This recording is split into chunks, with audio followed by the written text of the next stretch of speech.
£80. Your fit to work was £101. The medical was £400. Hello and welcome back to the channel. We are talking about becoming a doctor in Australia. If you haven't seen the series so far, feel free to check out the other videos. In the first part of this video, we talked about how you actually put feelers out, find jobs, and get that interview. So who do you need to practically contact? I'm joined by one of my friends, Kieran. You've been demoted from best friend to friend as the videos have gone on. I have been joined by Kieran, who is the same name as me, who has just come back from being a doctor in Melbourne.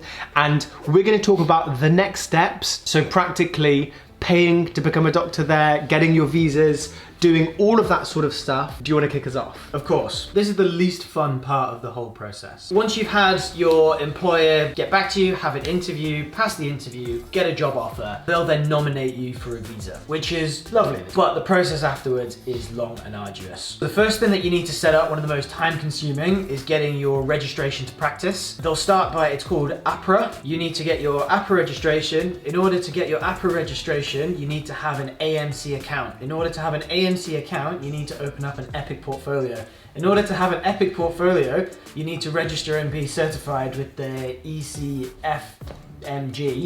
And then finally, I don't think I made that one up. And then finally, to get that certification, you need to have certification from a public notary, which is based in the United States. Okay. Simple. Next video.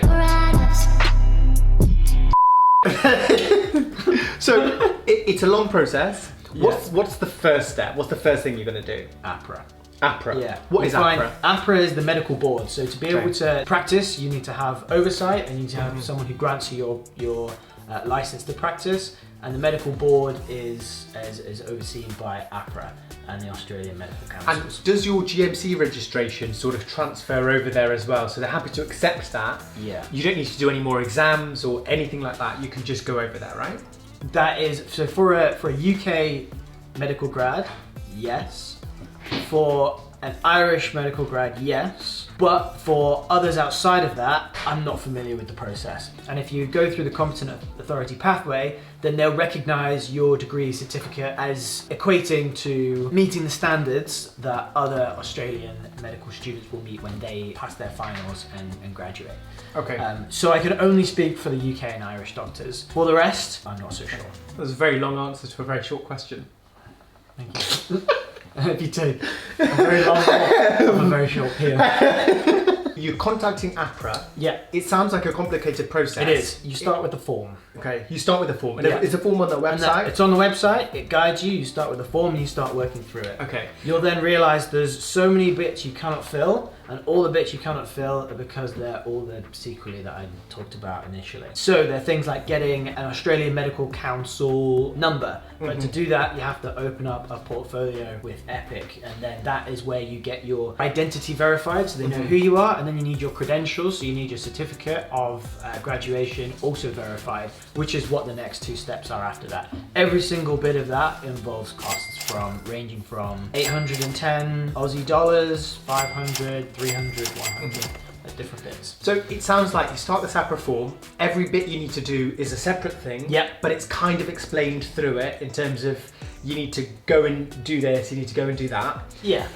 It's all there. What's it adding up to? So how long is that process of completing that thing, or how long did it take you, and how much is that total thing going to cost you? I would say AHPRA will cost around $800. Okay. Australian dollars. Australian dollars. Yeah. Opening up the Epic and AMC accounts, I think is around about another $800. Then you have to sign up and get your credentials verified, which is about another 100 to 150. So that's just that side of the process, where you have to fund to get yourself accredited and registered to practice.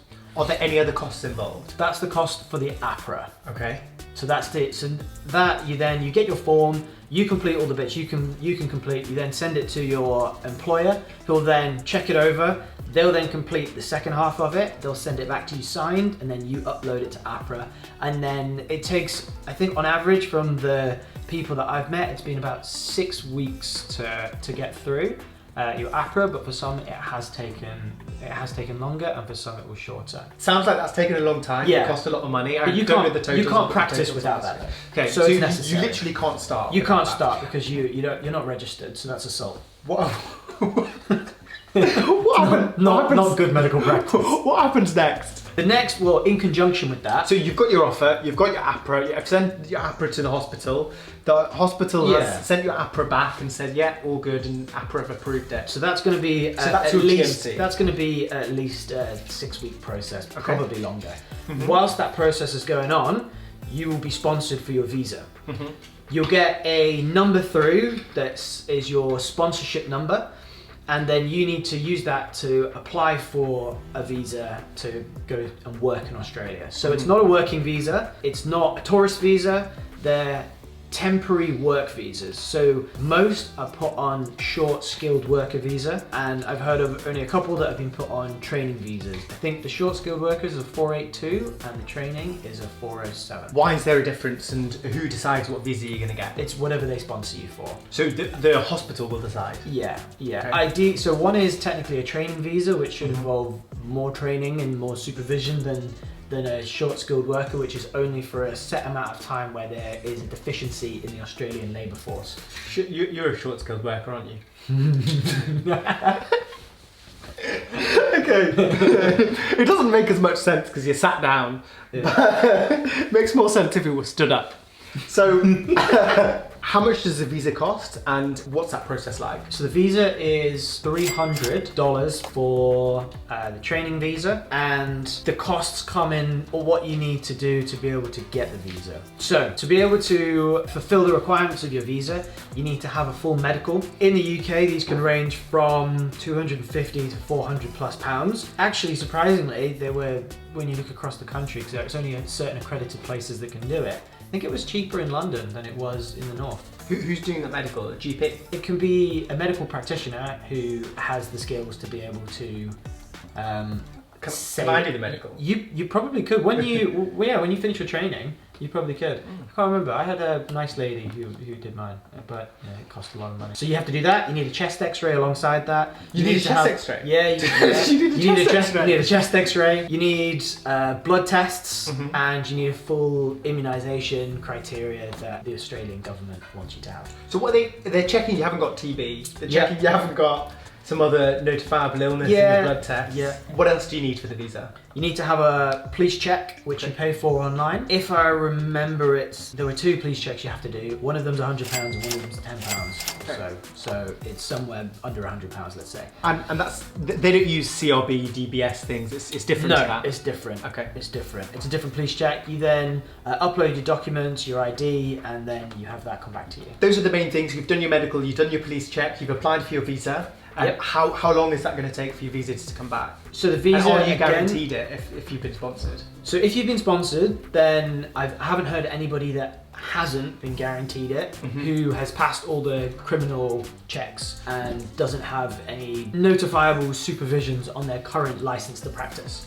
If all those things go ahead, then again, within around 6 weeks, you should be hearing back once you've fulfilled the criteria, and then you can go. But it can take up to 3 months again. Do you tend to do that alongside the other things? Yeah. So you're doing both at the same time. You're not waiting for 2 months and then waiting for 2 months for the next. No, you're doing both at the same time. All in one go. As soon as you can get as much of your AHPRA form filled up until the point where you need a visa number.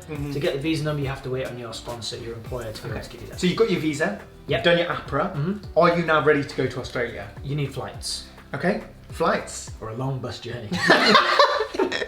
A very, very long bus journey. Why don't we talk about that in the next video, or do you want to add it here? No, I think we can talk all that later. Okay, so we have got to Australia finally, guys. After so many things, approximately, well, as we end this video, what do you think the total cost is for all of the applications that you've done? Just a ballpark figure in pounds. How much did you spend to go to Australia?